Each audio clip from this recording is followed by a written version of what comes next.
கனவா இல்லை நனவா என்னை கிள்ளி உண்மை தெளிந்தேன். உன்னை பார்த்தெந்தன் தாய்மொழி மறந்தேன்.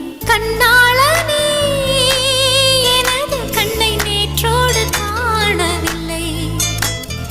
என் கண்களை பறித்துக் கொண்டும் ஏன் இன்னும் பேசவில்லை. ஆளான ஒரு செய்தி அறியாமலே அலைபாயும் சிறு